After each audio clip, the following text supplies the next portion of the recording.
ഇന്ന് നമുക്കൊരു sweet corn clear soup ഉണ്ടാക്കാം. Chicken sweet corn clear soup. അതിൽ ആദ്യം തന്നെ നിങ്ങൾ കണ്ടല്ലോ, സ്വീറ്റ് കോൺ ഉണ്ട്, വേവിച്ചിട്ടില്ല. അപ്പോൾ അത് ചിക്കൻ്റെ കൂടെ ഒന്ന് വേവിക്കാമെന്ന് വിചാരിച്ചു. പിന്നെ ക്യാരറ്റ്, പിന്നെ നമ്മൾ കുറച്ച് ബോണൊക്കെ ഉള്ള ചിക്കൻ തന്നെ എടുത്തിട്ടുള്ളത്. ആ ബോണെന്നൊക്കെ അതിൻ്റെ ഒരു ടേസ്റ്റ് വരും. പിന്നെ കുറച്ച് കുരുമുളക് പൊടി ഇട്ടു, ഉപ്പ് ഇട്ടു. എന്നിട്ട് എന്ത് ചെയ്യുക, കുറച്ച് വെള്ളം ഒഴിച്ചിട്ട് നമ്മൾ ഈ ഒരു ചിക്കന് നന്നായിട്ടൊന്ന് വേവിച്ചെടുക്കുക. അപ്പോൾ അതിനൊരു ചിക്കൻ്റെ ഒരു സ്റ്റോക്കായിട്ട് വരും ആ ഒരു വെള്ളം. പക്ഷേ നല്ലൊരു ടേസ്റ്റ് വരും അതിന്. ചിക്കൻ്റെ ഇത് ഉണ്ടാകുമ്പോൾ നല്ലൊരു ടേസ്റ്റ് വരും.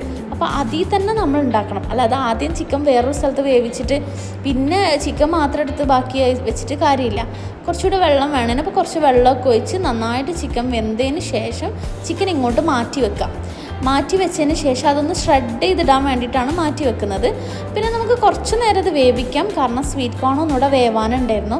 പിന്നെ ഞാൻ കുറച്ച് കോൺഫ്ലോർ 2 സ്പൂണ് ഒരു ഇച്ചിരി വെള്ളത്തിൽ, ഒരു 1/4 കപ്പ് വെള്ളത്തിലിട്ട് കലക്കിയിട്ട് ഞാൻ എന്ത് ചെയ്തു, അത് നമ്മൾ ഈ ഒരു സ്റ്റാർച്ചിലേക്ക് ഇട്ട് ഒഴിച്ചു കൊടുത്തു, ഒന്ന് തിക്കാവാനാണ്. പിന്നെ കുറച്ച് സോയാ സോസ്, ഡാർക്ക് സോസാണ് ഒഴിച്ചു കൊടുക്കുന്നത്. പിന്നെ ഒരു മുട്ട പൊട്ടിച്ചിട്ട് ഞാനന്ന് അവിടെ കലക്കി വെക്കുന്നുണ്ട്.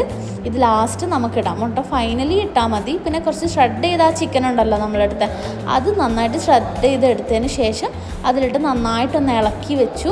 എന്നിട്ട് പിന്നെ ലാസ്റ്റ് ഇതിൻ്റെ സെലറി കുറച്ചുണ്ടായിരുന്നു, അതൊക്കെ ഉണ്ടെങ്കിൽ ഓപ്ഷണലാണ്, നമുക്ക് കയ്യിലുണ്ടെങ്കിൽ മാത്രം ചെയ്താൽ മതി. പിന്നെ ലാസ്റ്റ് ഈ മുട്ടയും കൂടെ ഒന്ന് നന്നായിട്ട് ഇളക്കി മിക്സ് ചെയ്ത് റെഡിയാക്കുക അതിലേക്ക് ഒഴിച്ചിട്ട്. അപ്പം നമ്മൾ sweet corn chicken soup ready.